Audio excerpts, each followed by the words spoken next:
3 ایسے عمل ہیں جو حضرت سید الشہداء علیہ آلاف و تحیت و ثنا کے ساتھ مخصوص ہے۔ یعنی انسان جب بھی ان 3 اعمال کو انجام دے گا تو اسے یہ کہا گیا ہے کہ وہ حضرت سید الشہداء کی طرف توجہ کرے۔ انسان جب بھی پانی پیے تو کہے السلام علی الحسین وعلی علی ابن الحسین وعلی اولاد الحسین وعلی اصحاب الحسین۔ یہ پانی انسان پی رہا ہے، اور آپ خود تصور کریں انسان دن میں کتنی دفعہ پانی پیے گا، کتنی دفعہ اپنی اس ظاہری تشنگی سے خود کو سیراب کرے گا اور پانی پیے گا۔ تو السلام علی الحسین کہہ کر وہ حضرت سید الشہداء کی اس پیاس کی طرف متوجہ ہوگا۔ اب ایسا انسان جو دن میں کتنی دفعہ پانی پیتا ہو اور حضرت سید الشہداء کی پیاس کو اور عطش کو یاد کرتا ہو، کیا وہ گناہ کرے گا؟ ممکن ہی نہیں ہے کہ حضرت سید الشہداء اسے گناہ کی طرف جانے دیں۔ لہٰذا دوسرا عامل حضرت سید الشہداء علیہ آلاف و تحیت و ثنا کی تربت، وہ تربت جس میں حضرت سید الشہداء علیہ آلاف و تحیت و ثنا اور ان کے اصحاب کا خون شامل ہوا ہے، وہ تربت کہ جس کے اوپر حضرت سید الشہداء، ان کے اصحاب، ان کے اعوان جس کے اوپر اپنے قدموں سے چلا کرتے تھے، جس کے اوپر عبادت کیا کرتے تھے، جس کے اوپر نماز پڑھا کرتے تھے، جس کے اوپر تیر کھایا کرتے تھے، وہ تربت اس قدر اعلیٰ مرتبے پر فائز ہوئی کہ کہا گیا حنکوا اولادکم بتربت الحسین، تمہارے ہاں بچہ پیدا ہوتا ہے اسے تربت حسین سے جو ہے وہ گٹی دو تاکہ یہ حسین کے قریب آ جائے۔ اس بچے کو مچالے سے عزا میں، ذکر عزا میں امام بارگاہوں کے قریب لے جایا کرو، اسے مسلسل ذکر حسین سنایا کرو تاکہ یہ بچہ حسین سے مانوس ہو کر معراج کرے اور کشتی نجات پر سفر کرنے کا خود کو عادی بنا لے۔ ایسا انسان گناہ کر سکتا ہے، ایسا انسان گناہوں کی وادیوں میں خود کو دھکیل سکتا ہے۔ اور پھر انسان کو یہ کہا گیا کہ انسان جب بھی نماز پڑھے تو اپنی پیشانی کو اس تربت حسین پر رکھے۔ یہ خصائص حسینیہ میں سے ہے کہ حضرت حسین ابن علی کی اس تربت کے اوپر سجدہ کرنے سے انسان کی یہ نماز معراج میں تبدیل ہو جاتی ہے، اور وہ عالی ترین مدارج طے کرتی ہے کہ جو اور نمازیں طے نہیں کر سکتی۔ یہ دوسری خصوصیت حضرت سید الشہداء کو حاصل ہے۔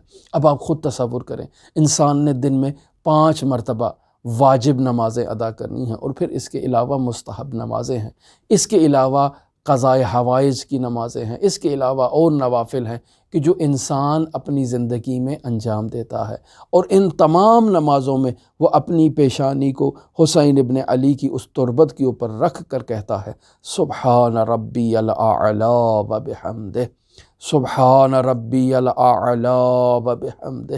تو اب آپ خود اندازہ کریں یہ وہی تربت ہے جس تربت پہ حسین ابن علی نے اپنا آخری سجدہ کیا تھا۔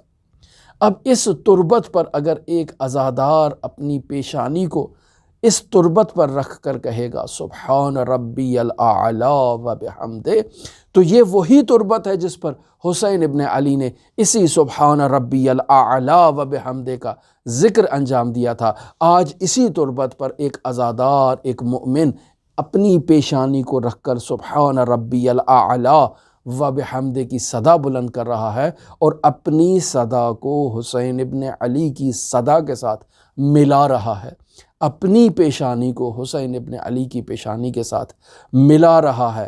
اس نے بھی اسی خاک پر پیشانی رکھی ہے جس خاک پر حسین ابن علی نے پیشانی رکھ کر سبحان ربی الاعلی وبحمدہ کہا تھا۔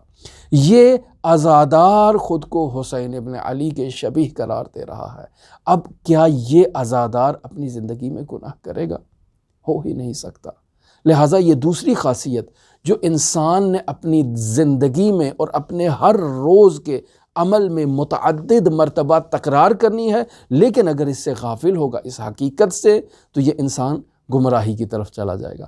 لیکن جیسے ہی اس حقیقت کی طرف متوجہ ہوگا کہ جب بھی پانی پینا ہے حسین کی پیاس کو یاد کرنا ہے، جب بھی میں نے خاک کربلا پر اپنی پیشانی کو رکھنا ہے تو میں نے حسین ابن علی کو یاد کرنا ہے۔ کیوں؟ چونکہ جب میں چھوٹا تھا تو میری ماں باپ نے میرے حلق کے اندر تربت حضرت سید الشہداء کو ڈالا، حنکوا اولادکم بتربت الحسین کا مجھے مصداق بنایا۔ لہٰذا جب بھی میں اس تربت کو دیکھتا ہوں مجھے اس تربت سے ایک خاص انس آتا ہے، ایک خاص محبت آتی ہے، ایک خاص عشق ہے میرے اور اس تربت کے درمیان جو مجھے اس تربت کی طرف کھینچتا ہوا لے جاتا ہے۔ لہٰذا جب انسان بیمار ہے تو حکم دیا گیا ہے کہ اسے تربت حسین کھلائی جائے تاکہ اسے شفا مل جائے۔ اگر انسان احتضار کے عالم میں ہے تو اسے تربت الحسین کھلائی جائے۔